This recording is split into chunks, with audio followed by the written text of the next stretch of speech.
Hi there, hope you're well. In this video I'm going to be doing a very quick makeover on my little pillar drill or drill press here. This is a really basic drill. I paid about £50 for this drill, less than $60, about 20 years ago.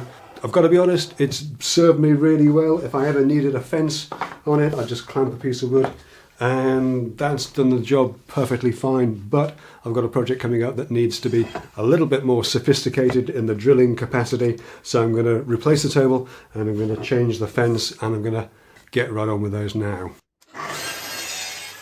The table's quite small, about 450 by 350 mil, 18 inches by 14 or thereabouts, and I'm going to be making it from whatever I've got to hand. There's some 6 mil MRMDF for the template, some 18 mil Finsa Fibercolor for the baseboard that was about the right size, and some 6 mil birch ply to form the table surface and the T-tracks that the fence brackets will run in. I did think about using the match fit microjig things, but I have plenty of M8 T-bolts and hardware that I'd quite like to use up. I need the table to extend behind the column, so I've marked up a notch and can cut out the shape on the template with the jigsaw. And then offer the template up on the drill to make sure there's plenty of space for the column clamp. I want a small well in the table to make bit changes easier, and this will have a sacrificial cover over it. I've cut this as a 75 mil or 3 inch square of 6 mil birch ply. I'll have marked the centre, then drilled through this and the template. With a pin through the cover and into the template, I can square the cover up and draw around it.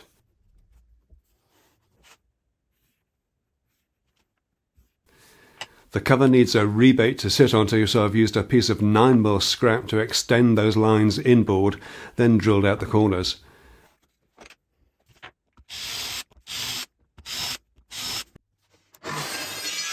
I've cut down one of the pieces of 6 mil birch ply so the edges will be in about the right position for the T-slots.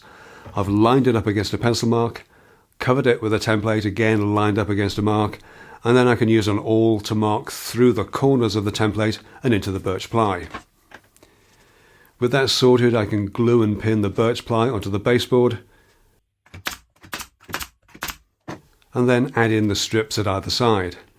The gap between them will form the base of the T-slots, and I'm using a piece of P120 abrasive to give a little bit of wiggle room in the slot for the T-bolt head.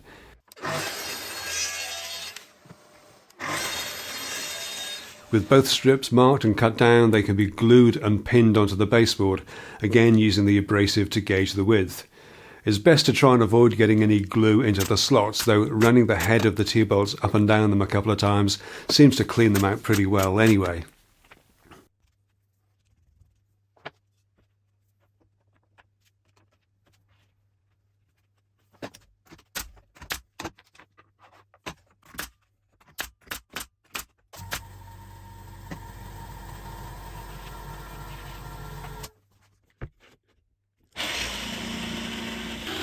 I'm using the jigsaw again to cut out the notch, this time in the birch ply and Fibercolor laminate. And though it looks like a decent enough cut, there's quite a bit of blade wander, and I'll be happier cleaning this up and the square cutout for the central well with a flush trim bit and a palm router.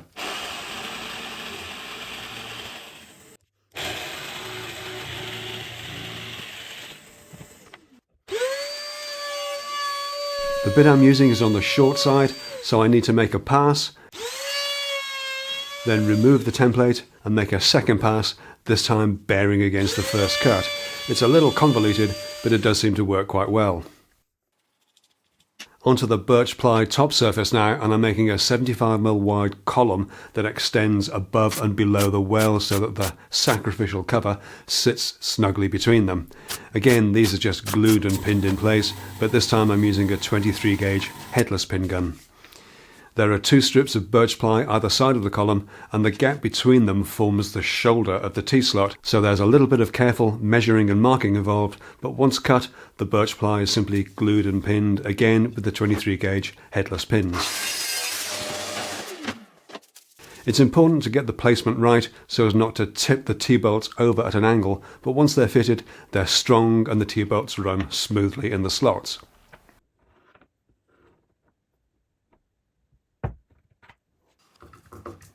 While that happens, let me tell you a little more about the new independent member platform, 10 Minute Workshop Plus. Plus, members have access to ad-free versions of the public-facing videos, as well as exclusive content, a weekly vlog, behind-the-scenes and over-the-shoulder kind of videos that wouldn't normally see the light of day, plus early access to and discounts on 10-Minute Workshop products like the loose end jigs and the square enough clamping guides. There's a searchable archive of all the 10-Minute Workshop YouTube back catalogue and exclusive member videos too, plus a lively new members forum where you can get your questions answered or maybe provide some of your own for other folks too. Plus is a paid platform, but there's a free trial and there are links and details down below as always.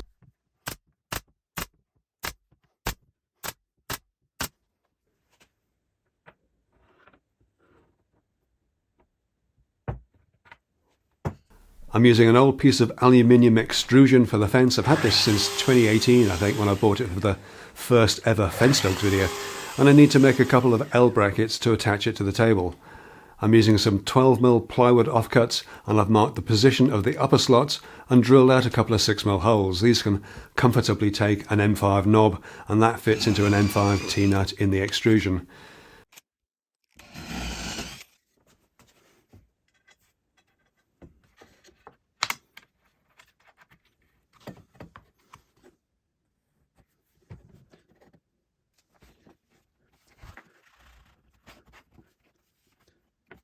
I've added in a base just glued and pinned.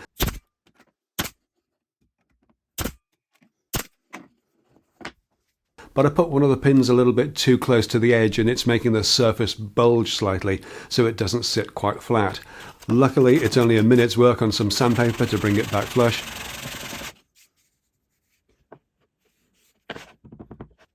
Then I can position the knobs that attach to the T-bolts.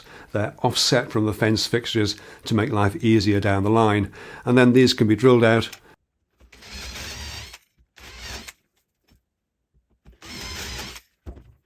And the L shape cut into two parts.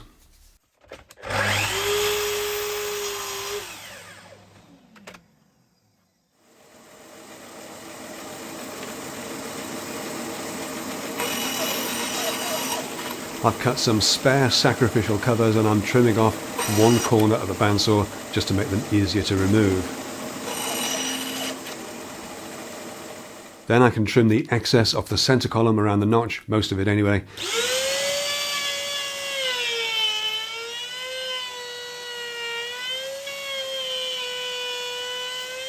And then clean up all the edges with a track saw trim.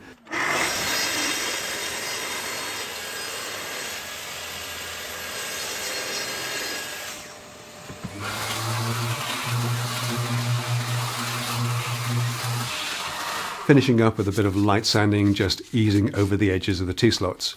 So after a little bit of effort, that's the finished table. Looking pretty good, nice and solid.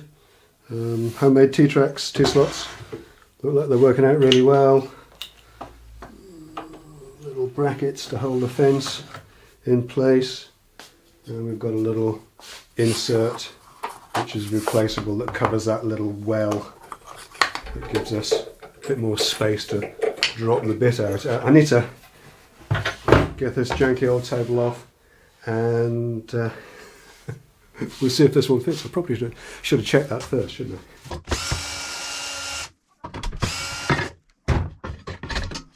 The table was just screwed on temporarily 20 years ago and comes off without a fight. The new table sits on nicely and I can centre it using the drill bit and the hole in the well cover, then mark out the fixing positions and drill them out.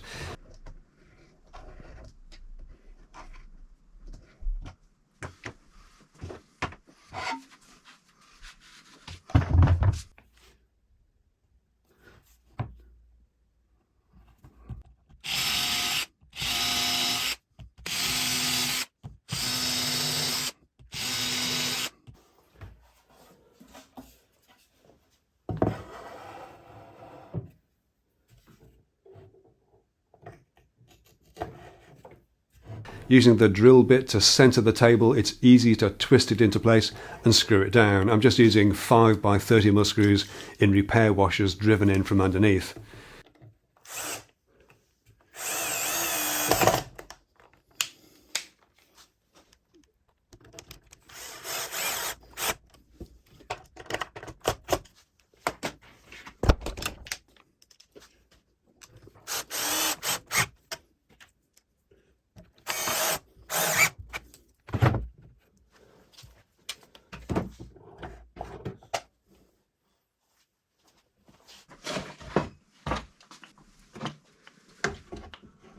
table fixed, I can attach the brackets to the table and the fence to the brackets.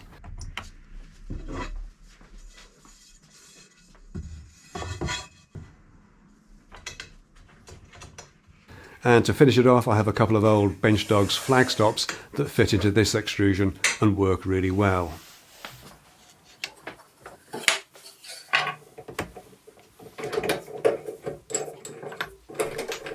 So there we are, a £50 less than $60 drill press given a new lease of life, with nothing more sophisticated than a table made from some old bits and pieces. I didn't have any aluminium T-Trex, so I made my own from some birch ply, and it seemed to be working just fine.